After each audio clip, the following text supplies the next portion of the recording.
College of engineering വടകരയുടെ നേതൃത്വത്തിൽ 2026 ഫെബ്രുവരി 10, 11 തീയതികളിൽ കുറുന്തോടിയിലെ college ക്യാമ്പസിൽ വെച്ച് നടക്കുന്ന ക്വാസോ ലിബറം അഖിലേന്ത്യാ technical fest Calicut university of registrar doctor Dinoj Sebastian ഉദ്ഘാടനം ചെയ്തു.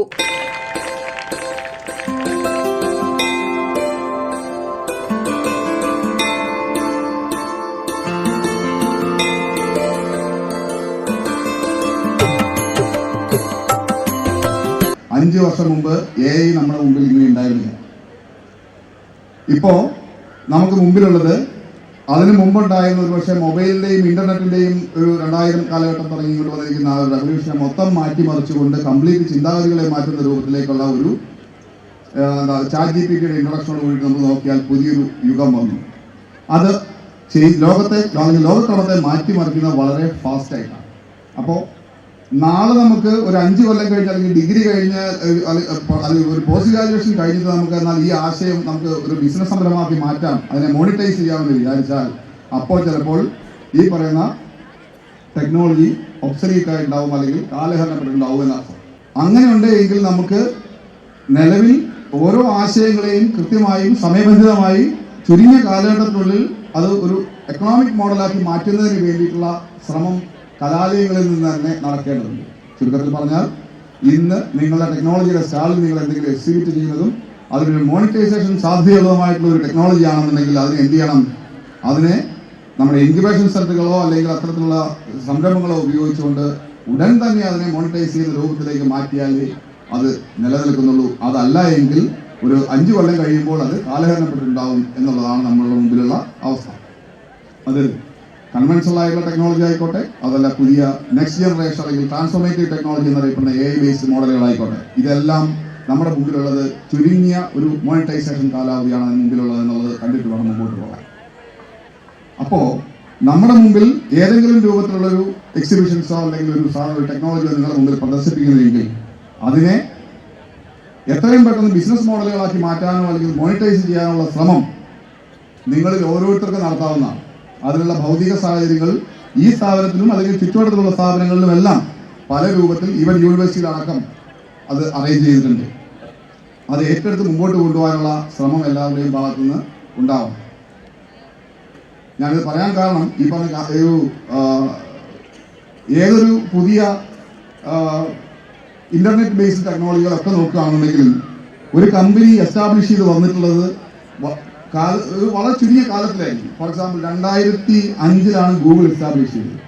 ലോകത്തിലെ ഏറ്റവും വലിയ ബിസിനസ് ഗ്രൂപ്പായിട്ട് ഏറ്റവും കൂടുതൽ സാമ്പത്തിക ശേഷി നേടിക്കൊണ്ട് അവർ വളർന്നു വന്നത് ഏതാണ്ട് 10 വർഷത്തെ കാലാവധിയാണ്. ഫേസ്ബുക്ക് ആയിക്കോട്ടെ, അല്ലെങ്കിൽ ഇപ്പോൾ നമ്മൾ കേൾക്കുന്ന ഇലോൺ മസ്ക് ആയിക്കോട്ടെ, ലോകത്തെ ഏറ്റവും വലിയ കോടീശ്വരൻ, ഇവരൊക്കെ ഈ പറയുന്ന സമ്പദ് വ്യവസ്ഥ കെട്ടിപ്പടുത്തത് ചുരുങ്ങിയ കാലാവധിയിലാണ്, നൂറ്റാണ്ടുകൾ കൊണ്ടല്ല.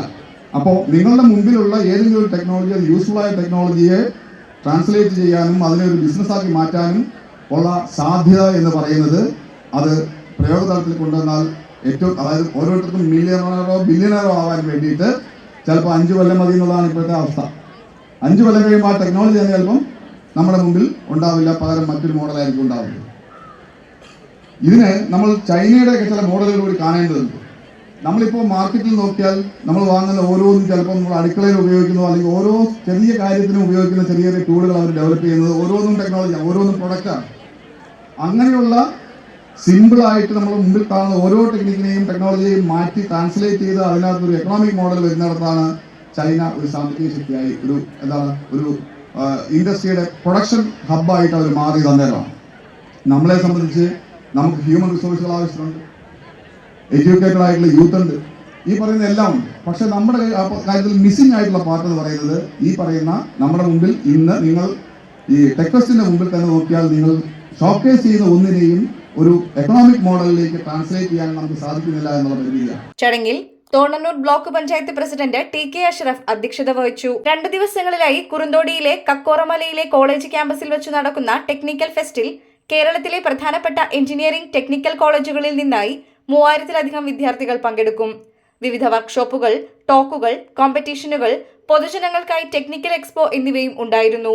ടെക് ബൈ ഹാർട്ട് ഡയറക്ടറും സ്ഥാപകനുമായ Sreenath Gopinath, Malayalam film industry script writer Lijesh Kumar തുടങ്ങിയവർ മുഖ്യാതിഥികളായി. മണിയൂർ പഞ്ചായത്ത് 5-ാം ward member Shaija Palicheri Meethal, PTA vice president Satheesh Kumar PM, പൂർവ്വ വിദ്യാർത്ഥി പ്രതിനിധി Anoop K, staff advisor professor Nithin T, administrative officer Sasidharan PK, വിവിധ വകുപ്പ് മേധാവികളായ professor Sreena S, professor Ragi RG, professor Soumya NK, professor Deepa R, doctor Sujith S, professor Shijith K എന്നിവർ പ്രസംഗിച്ചു. Vadakara college of engineer principal doctor Vinod പൊട്ടക്കുളത്ത് സ്വാഗതവും വിദ്യാർത്ഥി പ്രതിനിധി ജോയിന്റ് കൺവീനർ അബിൻ C നന്ദിയും പറഞ്ഞു. ലൈറ്റ് വെയ്റ്റ് ആഭരണങ്ങൾ എന്നും നമുക്ക് പ്രിയപ്പെട്ടതാണ്. ബഡ്ജറ്റ് ഫ്രണ്ട്ലി ആയ ലൈറ്റ് വെയ്റ്റ് ആഭരണങ്ങളുടെ ഏറ്റവും വലിയ കളക്ഷനുമായി മലബാർ ഗോൾഡ് ആൻഡ് ഡയമണ്ട്സ് വടകരയിൽ ഒരുക്കുന്ന ലൈറ്റ് വെയ്റ്റ് ജ്വല്ലറി ഷോ ഫെബ്രുവരി 5 മുതൽ 11 വരെ ഞങ്ങളുടെ വടകര ഷോറൂമിൽ. മനസ്സിനിണങ്ങിയ ഡെയിലി വെയർ ആഭരണങ്ങളുടെ അതിവിപുലമായ കളക്ഷന് പുറമെ 20 ഡിസൈൻ ആഭരണങ്ങളുടെ സമാനതകളില്ലാത്ത ശ്രേണി നിങ്ങളെ കാത്തിരിക്കുന്നു. വരൂ, പണത്തിനൊത്ത മൂല്യത്തിൽ സ്വർണം സ്വന്തമാക്കാൻ മലബാർ നിങ്ങളേവരെയും സ്വാഗതം ചെയ്യുന്നു.